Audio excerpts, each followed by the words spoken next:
This video is sponsored by Direct Mobiles. You can check out their deals at directmobiles.co.uk. So with just a couple of months until we are due to see the first major releases of 2020, those being the Samsung Galaxy S11 series and the Huawei P40 series, we are starting to see the first renders from both manufacturers. Just a few days ago, I put up a video with my own renders based on the leaks that we've been hearing and seeing about the Galaxy S11. And now, kind of awkwardly, we've got the leaks of the P40 series, which look almost identical to the S11. They both have this rectangular camera array, which are both said to have 5 camera sensors housed in the enclosure.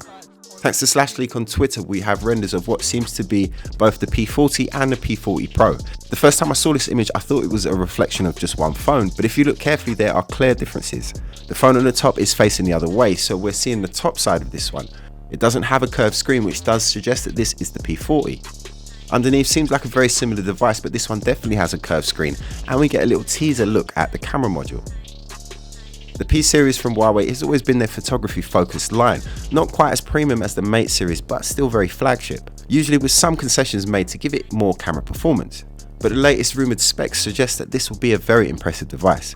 It will have a 120Hz screen, which will draw a lot of power, so they have equipped it with a 5500 mAh battery, which uses graphene in its construction. There is different rumours flying around at the moment about the specs, but I picked up on this one from Huawei Advisor, as it does go into some detail and some of the language used does give it a little bit of credibility. They're saying that the P40 Pro will have a total of 8 cameras, 5 in the rear and 3 at the front, a 64 megapixel main camera with a 7p lens, meaning that it's a 7-element plastic lens, and a 52 megapixel super wide angle camera with a 6p lens, a time of flight sensor, an exclusive movie camera, probably something very similar to what we see in the Mate 30 Pro, and a 10x optical zoom, assumed to be up to 100 times digital zoom. Assumed to be in the front are a wide angle and an ultra wide angle camera, as well as another time of flight sensor, which could also be used in their 3D facial unlocking system. This probably means that the P40 Pro will have some kind of notch, although right now it's not really clear what the front will look like. The report doesn't say how many megapixels the optical zoom will have, but a tweet from Ice Universe suggested that the P40 Pro will have a 16 megapixel output. In that tweet, he compared it with the S11 Plus, which will have a 5x optical zoom but use a 48 megapixel with that setup. If he's right, then this would seem like the S11 Plus would be the phone that would have the furthest reach optically, at least. It will be very interesting to see how far Samsung pushed the digital zoom, but with that kind of reach, I'm sure it would probably be around about the same as the Huawei. The P40 series is expected to be launched in an event in Paris, as they always do with their P series phones, in early March, just after one of the biggest mobile phone events on the calendar, MWC, and just after Samsung released the S11 series. These phones are quite hard to tell apart at the moment, but hopefully when we finally see them, they will have some distinct features. I mean, they are so similar that when I was making this video, I was tempted just to use the S11 model that I made the other day, but I didn't, and this is a new model. It seems like all the different manufacturers are going for the same look next year, which I actually do quite like, although I'm sure there will be more variation between their designs, more than what we're seeing now.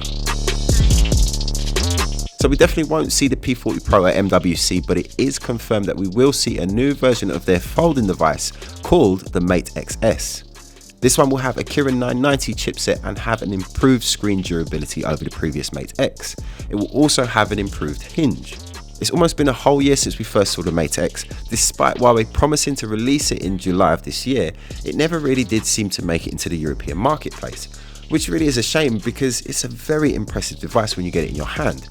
I'd really like to see how they've managed to improve upon the last device. Subscribe to Btekt for more news and reviews about these devices and more as it comes in. As soon as these phones are released, you will find them on the Direct Mobiles website, which is a great place to look if you need a new phone, as you can compare all of the available handsets with all deals all in the one website. Plus, they have over 24 years of award-winning customer service, so it really is a fantastic place to look for your new phone. Check in the video description below for a link or search directmobiles.co.uk. Also down in the description you'll find the link to our Btekt Amazon shop, a place where we put all the best tech and accessories which are all recommended by us. It's definitely worth checking out. And that's it for today. Thanks for watching.